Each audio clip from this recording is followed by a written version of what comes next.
बिस्मिल्लाहिर्रहमानिर्रहीम। नाज़रीन, मैं हूं अब्दुल हमीद और आप देख रहे हैं मेरा यूट्यूब चैनल। नाज़रीन, आज फिर चंद अहम मौज़ूआत पर आपसे बात होगी। वही मेरा मौजू तबसरों पर तबसरे के साथ आपकी खिदमत में हाज़िर हूँ। ये तबसरे पिछले दिनों मुख्तलिफ टीवी चैनल्स पर होते रहे हैं, आज उन पर हम गुफ्तगू करेंगे। नाज़रीन, आज पंजाब के वज़ीर दाखिला जनाब हाशिम डोगर साहब ने अपने ओहदे से इस्तीफ़ा दे दिया। ये बड़ी अहम बात है। जहां लॉन्ग मार्च की बातें हो रही हैं, वहां पर पंजाब के वज़ीर दाखिला का इस तरह मुस्तफ़ी हो जाना बड़ी अपने अंदर एक बातें रखता है, एक बड़े राज रखता है। कहा यह जा रहा है कि जनाब वज़ीर दाखिला पंजाब ने लॉन्ग मार्च में पंजाब की मशीनरी को इस्तेमाल न करने का अंदिया दिया था, जिस पर खान साहब नाराज हुए और फिर खान साहब ने उनसे इस्तीफ़ा ले लिया। बज़ाहिर तो ये बताया जाता है कि उन्होंने खुद इस्तीफ़ा दिया, लेकिन ऐसा नहीं है।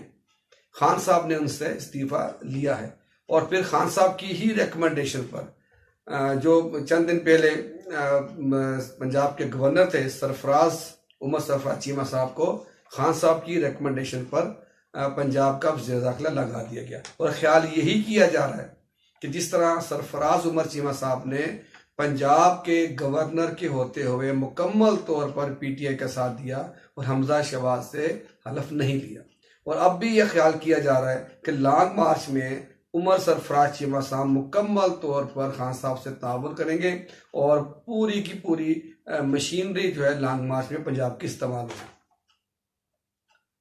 नाज़रीन, एक और खबर लंदन से कि गुज़श्ता दिनों अलीम खान साहब और ओन चौधरी साहब ने मरियम नवाज और दीगर से लंदन में मुलाकात की, और आज उसी की एक कड़ी आपने देखी कि इस्लामाबाद में चौधरी शुजात साहब ने मियाँ शहबाज शरीफ से मुलाकात की।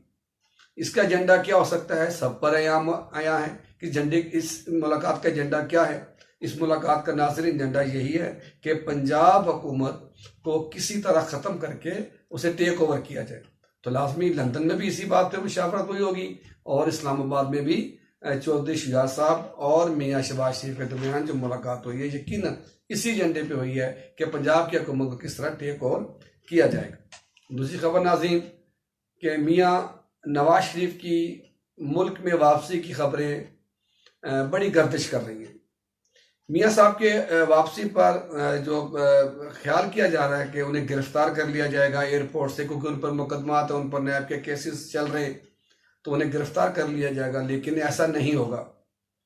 इसकी एक वाज़ेह मिसाल अभी इसहाक डार साहब वतन वापस आए तो आपने देखा कि इसहाक डार साहब के वतन वापस आने से पहले उन पर बनाए गए नैब के झूठे मुकदमात को मुअत्तल किया गया, और फिर उसके बाद वो वतन वापस आए और उन्होंने वजीर खजाना का कलमदान संभाला, और आज अल्हम्दुलिल्लाह आप देखें कितने फीसद डॉलर जो है वो नीचे आ गए। इसी तरह मियाँ नवाज शरीफ के वतन वापस आने से पहले उन पर बनाए गए नैब के झूठे मुकदमात को पहले मुअत्तल किया जाएगा, फिर उनके आने की राह मुल्क में हमवार की जाएगी, और इस तरह मियाँ नवाज शरीफ वतन में वापस आ सकेंगे। अगर उन पर उनके मुकदमात को मुअत्तल न किया गया तो वो वापस नहीं आएंगे।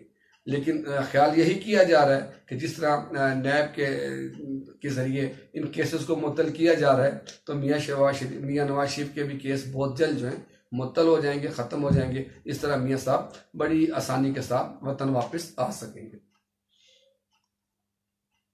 हाँ नाज़रीन, एक और खबर जो आवाम से पता चलती है, गली कूचों से पता चलती है, लोगों के व्यूज से पता चलती है कि इमरान खान साहब की पे दर पे ऑडियो लीक के बाद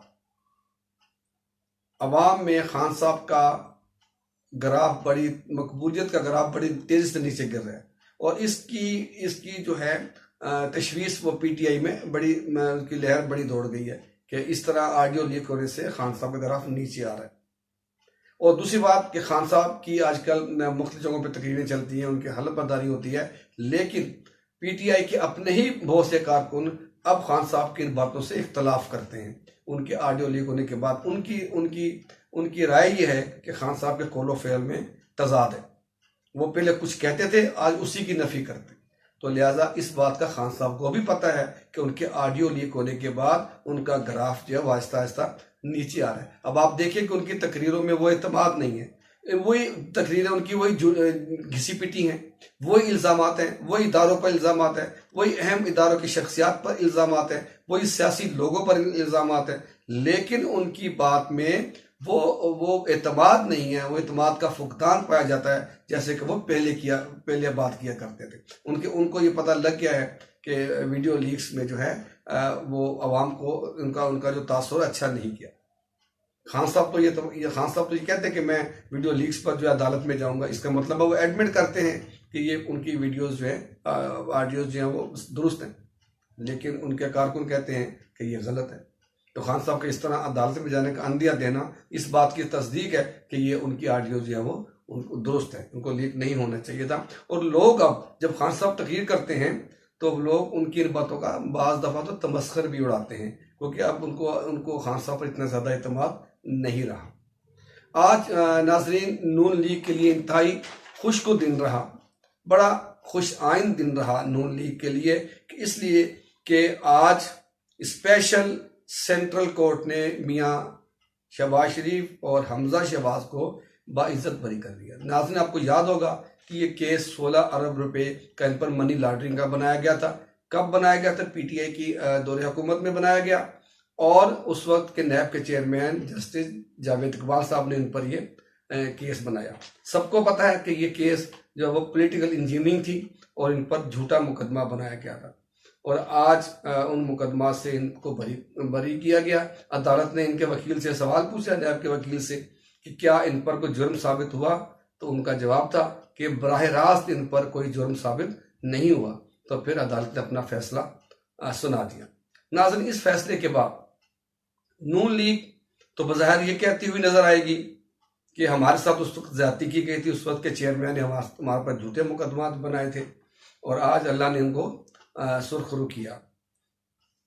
जो हमारे आज नैब चेयरमैन है मौजूदा, वो राजा साहब जो है, सुल्तान राजा साहब, उन्होंने इन केसेस को मेरिट पे सुना है, और इन केस और अदालतों में इन केसेस के लिए जो जवाब तैयार किए उन्होंने अदालत में दिए, जिससे अदालतें मुतमईन हो रही हैं और इनको बाइज्जत बरी कर रही हैं। लेकिन नाज़रीन, दूसरी तरफ क्या होगा कि पीटीआई के लोग इसे एनआरओ कहेंगे और ये इल्ज़ाम आयद करेंगे कि मौजूदा चेयरमैन नैब इनका अपना लगाया हुआ है, और मियाँ शहबाज शरीफ के वज़ीर आज़म है, लिहाजा इस असर रसूख की वजह से इनके मुकदमा खत्म। नाज़रीन, अगर इस बात को मान लिया जाए कि मौजूदा हुकूमत मियाँ शहबाज शरीफ की है, उनका असर रसूख भी है, और उन्होंने चेयरमैन भी अपनी मर्जी का लगा रखा है, इसलिए उनको इन फैसलों से तकवीत मिल रही है, उनको रिलीफ मिल रहा है, तो फिर मियाँ नवाज शरीफ और शहबाज शरीफ, हमजा और मरियम भी उस वक्त फिर ये कहती नजर आई थी कि क्योंकि हुकूमत पीटीआई की है, इमरान खान साहब की है, और इनका नैब का चेयरमैन भी इन्हीं की ईमा पर काम कर रहा है, इसलिए हमारे पे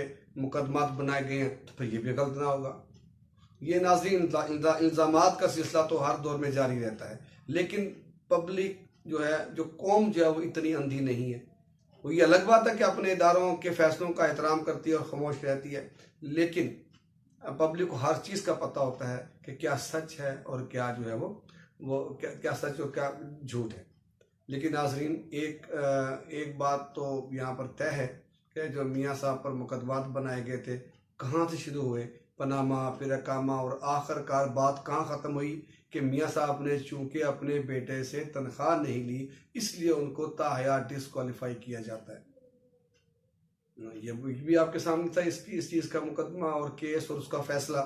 अब फैसला अवाम ने करना है कि क्या सच, और इसी को आप देखें कि मियाँ साहब को ताहयात डिस्क्वालीफाई करने के बावजूद मियाँ साहब की मकबूलियत में ज़रा बराबर फ़र्क नहीं पड़ा। वो पंजाब के पाकिस्तान के भी और पंजाब के मकबूल तरीन लीडर थे। ये अलग बात है कि पॉलिटिकल इंजीनियरिंग के बाद, हालांकि उनको 2018 के इलेक्शन से भी दूर रखा गया था, लेकिन पॉलिटिकल इंजीनियरिंग के बाद पंजाब में उनकी हुकूमत नहीं बनने दी, लेकिन उनकी मकबूलियत में कमी नहीं आई। इसी तरह खान साहब की जो ऑडियोज लीक हो रही हैं, उन ऑडियोज के लीक होने के बावजूद खान साहब की जो मकबूलियत का ग्राफ है वो फौरन इतना जल्दी नहीं गिरेगा। इनकी मकबूलियत कुछ अरसा रहेगी, इतनी जल्दी इनकी मकबूलियत ख़त्म नहीं होगी।